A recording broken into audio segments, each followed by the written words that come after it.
আরে দেখো না, এই জায়গাটা অনেক সুন্দর না? হ্যাঁ অনেক সুন্দর।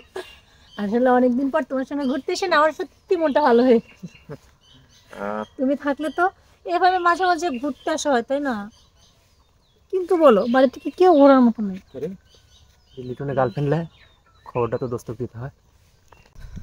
দোস্ত, তোকে খুঁজতেছে মনে মনে। কি হয়েছে? তোর গার্লফ্রেন্ড আছে না একটা? হ্যাঁ আছে। তোর গার্লফ্রেন্ড আর একজনের সাথে কি লীলা খেলা খেলতেছে। আরে ফালতু কথা বাদ দে তো। আমি জানি তুই বিশ্বাস করবো না। কিছুক্ষণ আগে ওর সাথে চ্যাটিং করলাম, সব বাসায় দেখবো আছে। তুই। এই দেখ। বিশ্বাস হয়েছে? টক করে আয়। এত বন্ধু আছে। দোস্ত এই দেখ, এই দেখ। ও বাবা, এই কাহিনী।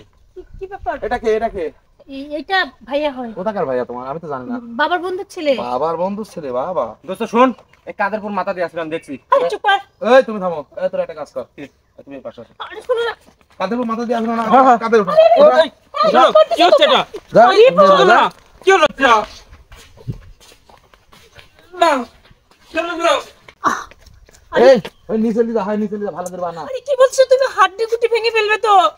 আচ্ছা তোর সমস্যা কি? আরে শোনো না, আমি তো বাবাকে বলে আসছি, আর বাবা তো জানে আমার সঙ্গে আসছে, ওর হাড্ডি গুটি ভেঙে গেলে সমস্যা। দাঁড়াও, আমি অন্তত চাবিটা দিয়ে আসি। আরে বেলা তোর চাবি। আরে চাবি না দিলে যাবে কেমনে? আর তাছাড়া যাবে? আমাকে কই নিয়ে যাচ্ছ? ও সুস্থ থাকলে তো যাবে। মানে মানে বুঝতেছ শোনো, না? আমার হাতটাকে ছাড়ো তুমি। তোর হাত সারা জন্য ধরছি। তো আমার কই নিয়ে যাবো তুমি? তুই সামনে যা। আয়, আয়। আরে কই যাবো সেটা তো বলবা। মেজাজটা খারাপ করিস না, আচ্ছা, কিন্তু ঠিক মার আছে। খাবো এবার, কিন্তু মারতে মারতে যাবো কিন্তু। আচ্ছা বলো, আমরা কই যাচ্ছি? কালি অফিসে। হ্যাঁ, এই আমাদের 1 বছর পর বিয়ে করার কথা ছিল, এখনই কাজ তাছাড়া এই অবস্থা বিয়ে করে নাকি? তোর সঙ্গে কি আমার এই কথা ছিল যে তুই অন্য কার সঙ্গে প্রেম করবি? উম, তাহলে আজকে কি নিজের চোখে আরে দেখলাম। প্রেম করতেছ না তো, ভাইয়ের সাথে দাঁড়ায় দাঁড়ায় গল্প করতেছিস, তুমি শুধু শুধু ভুল বুঝতেছো। খালাতো ভাই, মামাতো ভাই, ফুয়াতো ভাই, এসব কোনো ভাই না। তুই আয়। চল, আরে- বিয়ে তোর 1 বছর পরেও করা লাগবে, এখনো করা লাগবে, একই কথাই। চল, তাতে আর এক সন্তানের বাবা আগে হতে পারবো। আরে শোনো, কি বলতেছো?